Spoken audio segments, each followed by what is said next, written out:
So it's no question that a lot of us are getting assigned on our SoFi cash secured puts, and we're really not sure how to play it. In today's video, I'm going to be showing you exactly my plan moving over with SoFi. And if you drop a comment down below on today's video, you're also going to get my 25 favorite wheel strategy stocks ebook completely for free. And while you're down there, hit that like button, that subscribe button. And of course, I hope you guys are having an absolutely God blessed day. But guys, the other day I released a video talking about SoFi, and I got so many comments in the comments section telling me, hey, I was assigned at 18, I was assigned at 30, I was assigned at 26.50, right? I was assigned at 23.39.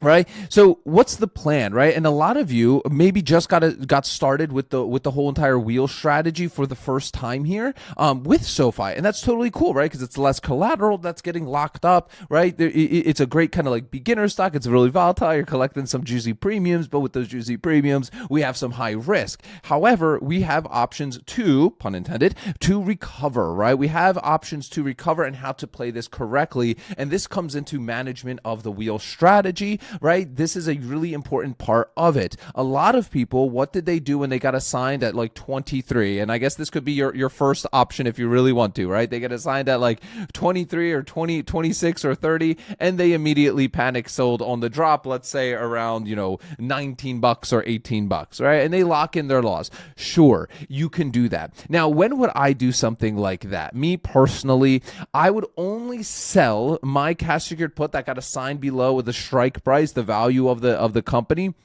is if I completely have lost belief in that company, okay? And this happens often, right? This can happen often. If for some reason the fundamentals have so shifted in this company that you just genuinely, I need to get out of this because it's going to zero, or I genuinely just, whatever they're doing, I just don't believe in.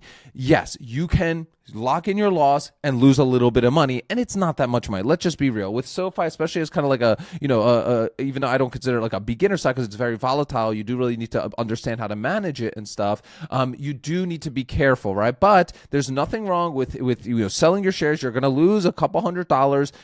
It's not the end of the world. And then chop it up as a learning mistake. We make stupid mistakes. I made one here on the channel many months ago where I locked up. I was using brokerage, the Fidelity brokerage app for the first time ever, and their app absolutely is terrible. Love Fidelity, but their app is absolutely terrible. And I fat fingered a cash secured put. I locked up $3,000 for like $3. Okay. And guess what? I chop it up as a learning lesson, right? And I move on with my life.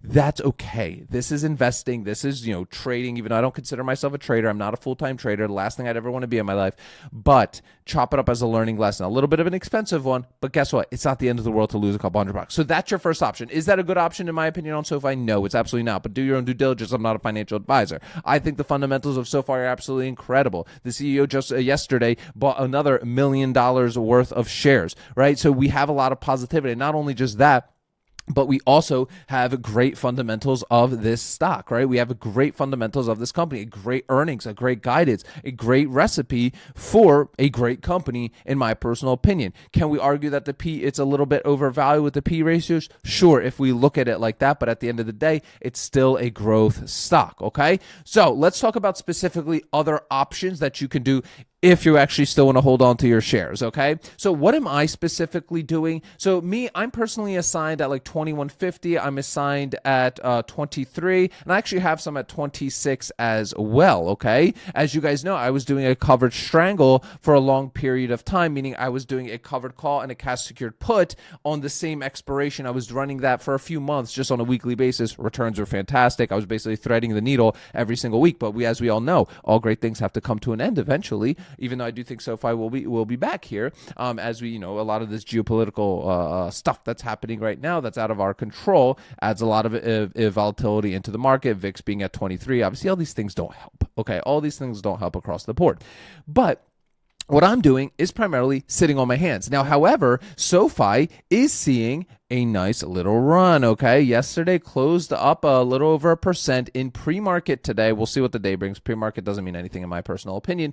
We see up a little bit over 3%. This is really, really good. So for some of the assignments that I have at 21, what am I looking at today? Well, I'm going to look simply at a covered call. How am I going to do that? Well, I simply go to the Trade SoFi options section and I'm clicking sell a call. If you don't know what a sell a call is, basically I'm saying I'm now willing to sell 100 shares that I just bought at 21 for another for a higher price. Now, some of you, what you'll end up doing is, let's say you were assigned at 21, but you collected $100 of premium. You're going to say, oh, my cost basis is 20. You can do that. I personally don't factor my premium that I collected into my cost basis unless I really want to get it out of the stock. Then I will. Other times I'm just not doing that personally. I don't want to. When I sell options, I like to consider myself an income investor, and my sole purpose is to use the asset that I have to generate income and cash flow. Okay, that's my sole purpose. It's not to try to get in and out of it unless I'm really just, again, the fundamentals are weak, something crazy happened, and I'm just trying to get out of it. In that case, sure, I will factor that premium into the cost basis. But if I'm just trying to sell a cover call now, what am I watching at open today? What am I watching at open? Well, I'm watching SoFi to see if we hold a little bit of green. Usually I like to wait for like an hour for the market, like around 10:30 before jumping into a decision. But if I see a nice pop in the morning and I can hit some nice collateral target right out of the gate, I'm going to do it, right? So what am I looking at? Well, I'm going to be going further out right now. You have to, right? If I try to go, next week out for like 21s, right? Like there's like $13 of premium. Look, I love SoFi, so if I'm gonna sell my shares to you, I'm gonna get some nice premium from it as well. So what would I specifically be looking at? I'm gonna be looking 30 days out if I have to. So I'll first look at the 29 days, right? And then I'm gonna be looking at the 22s and 23s, right? So you can see on the 22s here, I would be collecting $34. Let's just, $34, we'll just say $34 of premium on this specific contract. And of course, you already know I'm always going to go look at my covered call calculator so I could see all the math and how it looks, right? So I got my $34 of premium, and you can download all my calculators and trade log templates at the end of the Ark Options workshop. I give them to you for free. First link in the description of today's video. My strike of the option, obviously, is 23. Did we do 23s? 22s. We did the 22s right here. My purchase strike price is 21. Could be lower if you want to, for 1.62%. Not the best for a 30. What am I looking at? I'm looking at least a 2% return on my collateral here. At least. I would like to be at a 2.5% with a stock like SoFi. For my dividend kings and dividend aristocrats, I'll often do a trade like this to make 1.5% a month, because I'm collecting dividends and premium.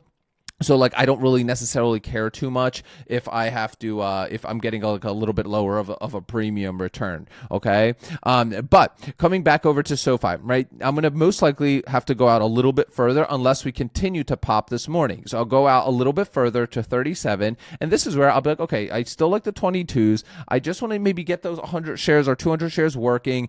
My cost basis isn't so great on my other shares. I'm still going to kind of bag hold on them, but I want to get something moving here. I want to get some of these shares working. So now I'm looking at the 22s a week out further, and on this specific case, we're collecting about $45 of premium, which is a lot better in my personal opinion, right? So we're collecting just over 2% return, closer to 37 days to expiration. This would be a trade that I'd most likely do just to get the shares working. Now, obviously at open, the premiums will likely adjust. We'll see how SoFi reacts in the morning. If it holds green today, that'll be fantastic. And then hopefully maybe I'll even be able to do the 23s if we continue this ride. Now, the rest of the shares that I have a higher cost basis on, I will hold those for a little bit longer, okay? I will hold those for a little bit longer. Now, I do have some other puts in on 17 on SoFi. So at open, I will also be looking to buy to close those out to free up those collateral. I did those last week when we saw this big, actually it's been kind of a bloody,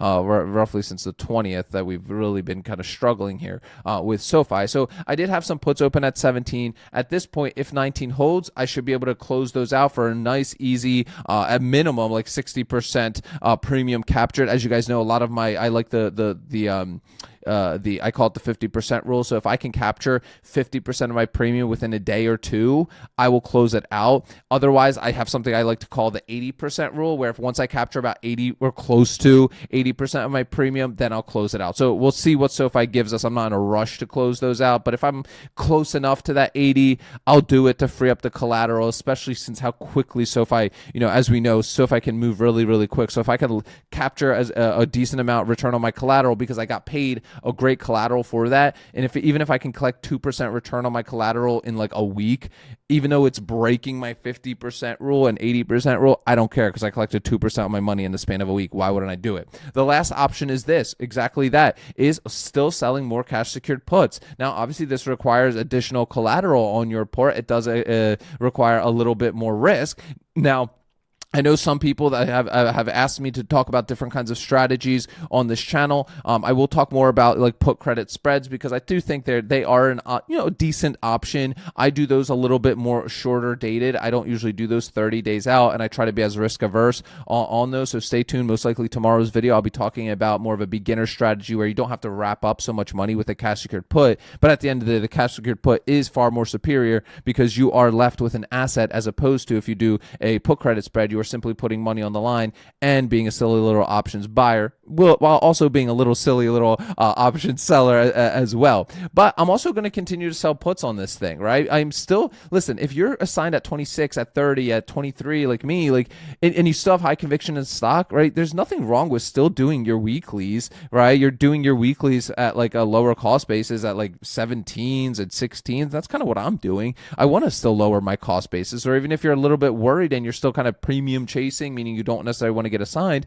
looking at like the 16s or 15s, even going out 30 days out. If that happens, getting assigned at those levels, in my personal opinion, is absolutely fantastic. So guys, if you want my full trade lock template, you want my 2 premium calculators, all of it's free. Attend the Ark Options Workshop. Perfect for you if you're just a beginner getting into the whole wheel strategy. I call it the Ark Options Strategy because we layer on some additional income streams on top of it. Click that first link in the description of today's video. It's a 90-minute training. At the end of it, I give you all of these resources completely for free, guys. Remember, sell options, collect premiums, repeat. I'll see y'all tomorrow.